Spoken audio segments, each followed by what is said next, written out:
The Sign of the Four, Chapter 1. The Science of Deduction. Sherlock Holmes took his bottle from the corner of the mantelpiece and his hypodermic syringe from its neat morocco case. With his long, white, nervous fingers he adjusted the delicate needle and rolled back his left shirt cuff. For some little time his eyes rested thoughtfully upon the sinewy forearm and wrist, all dotted and scarred with innumerable puncture marks. Finally he thrust the sharp point home, pressed down the tiny piston, and sank back into the velvet-lined armchair with a long sigh of satisfaction. 3 times a day for many months I had witnessed this performance, but custom had not reconciled my mind to it. On the contrary, from day to day I had become more irritable at the sight, and my conscience swelled nightly within me at the thought that I had lacked the courage to protest.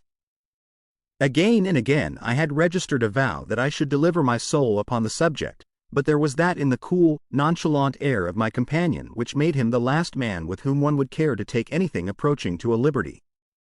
His great powers, his masterly manner, and the experience which I had had of his many extraordinary qualities, all made me diffident and backward in crossing him. Yet upon that afternoon, whether it was the bone which I had taken with my lunch, or the additional exasperation produced by the extreme deliberation of his manner, I suddenly felt that I could hold out no longer. "Which is it today?" I asked, "morphine or cocaine?" He raised his eyes languidly from the old black letter volume which he had opened. "It is cocaine," he said, "a 7% solution. Would you care to try it?" "No, indeed," I answered, brusquely. "My constitution has not got over the Afghan campaign yet. I cannot afford to throw any extra strain upon it." He smiled at my vehemence. "Perhaps you are right, Watson," he said. "I suppose that its influence is physically a bad one. I find it, however, so transcendently stimulating and clarifying to the mind that its secondary action is a matter of small moment. But consider," I said, earnestly. "Count the cost. Your brain may, as you say, be roused and excited, but it is a pathological and morbid process, which involves increased tissue change and may at last leave a permanent weakness. You know, too, what a black reaction comes upon you. Surely the game is hardly worth the candle. Why should you, for a mere passing pleasure, risk the loss of those great powers with which you have been endowed? Remember that I speak not only as one comrade to another, but as a medical man to one for whose constitution he is to some extent answerable." He did not seem offended. On the contrary, he put his fingertips together and leaned his elbows on the arms of his chair, like one who has a relish for conversation. "My mind," he said, "rebels at stagnation. Give me problems, give me work, give me the most abstruse cryptogram or the most intricate analysis, and I am in my own proper atmosphere. I can dispense then with artificial stimulants. But I abhor the dull routine of existence. I crave for mental exaltation. That is why I have chosen my own particular profession, or rather created it, for I am the only one in the world." "The only unofficial detective?" I said, raising my eyebrows. "The only unofficial consulting detective," he answered. "I am the last and highest court of appeal in detection. When Gregson or Lestrade or Athelney Jones are out of their depths, which, by the way, is their normal state, the matter is laid before me. I examine the data, as an expert, and pronounce a specialist's opinion. I claim no credit in such cases. My name figures in no newspaper.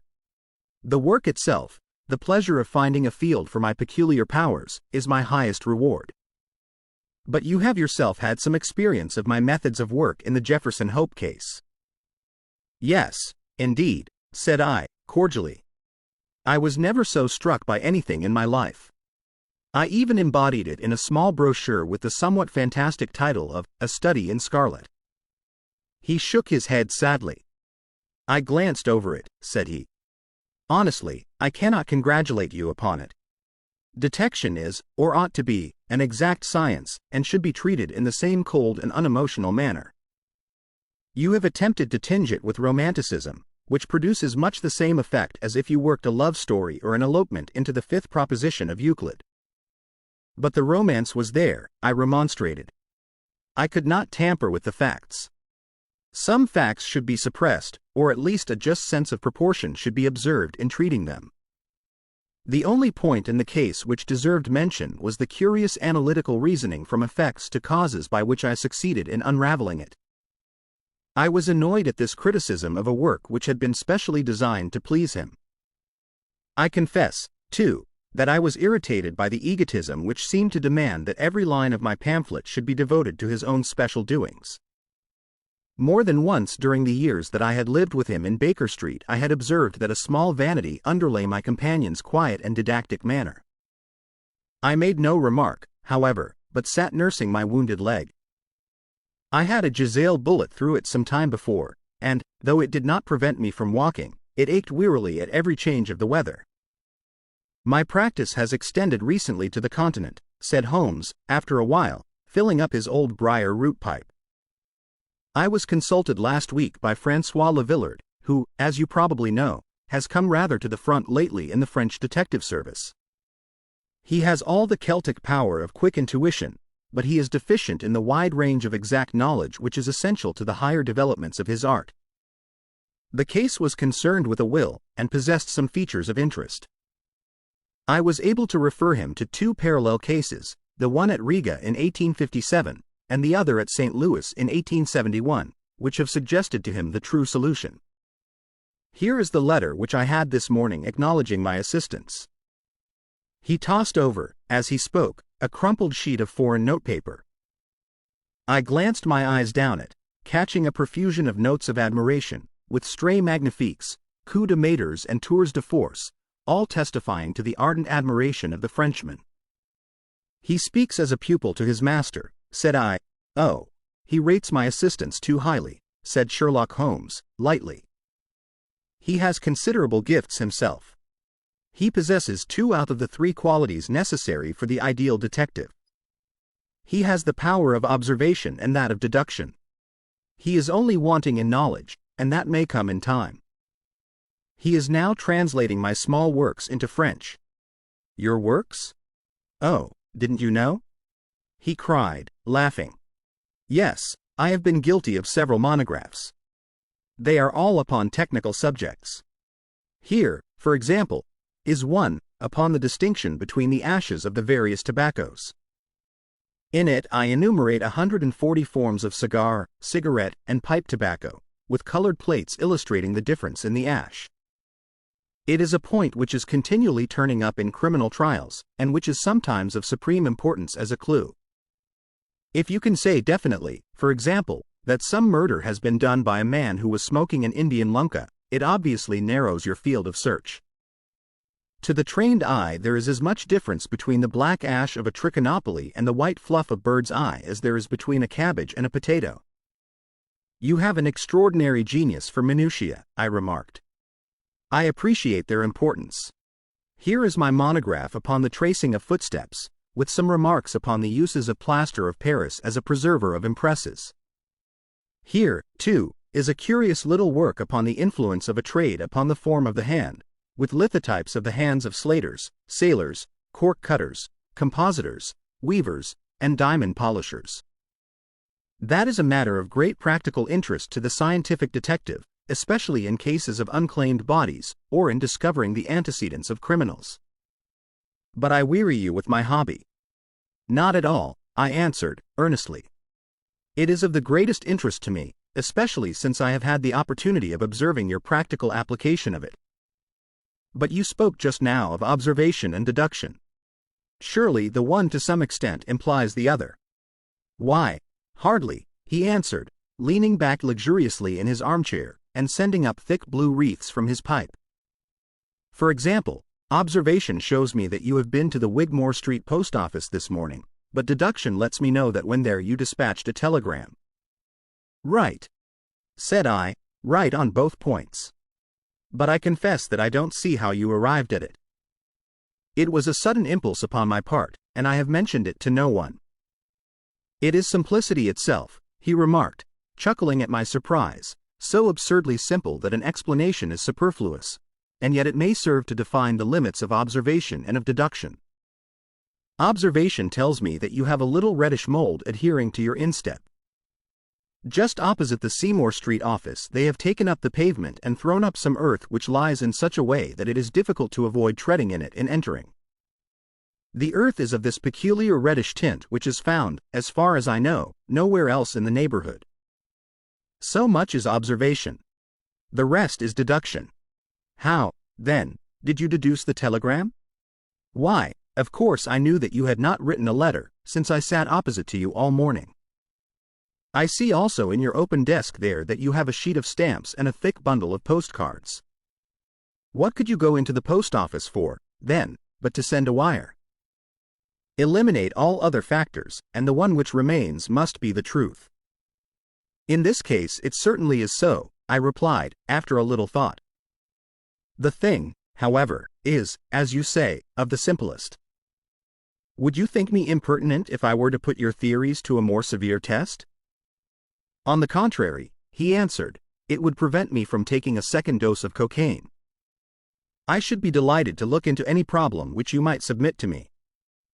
I have heard you say that it is difficult for a man to have any object in daily use without leaving the impress of his individuality upon it in such a way that a trained observer might read it.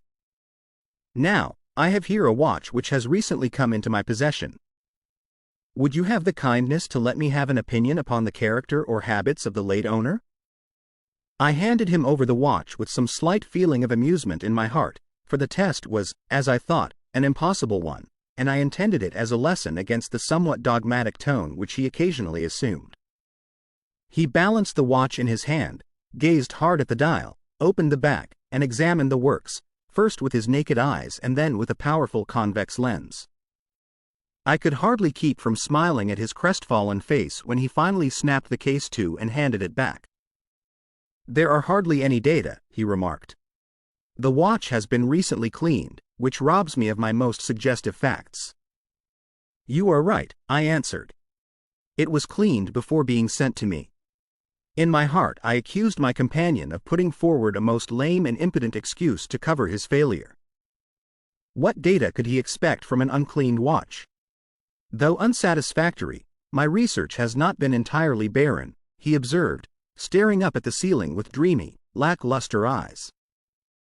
Subject to your correction, I should judge that the watch belonged to your elder brother, who inherited it from your father. That you gather, no doubt, from the HW upon the back? Quite so. The W suggests your own name. The date of the watch is nearly 50 years back, and the initials are as old as the watch, so it was made for the last generation. Jewelry usually descends to the eldest son, and he is most likely to have the same name as the father.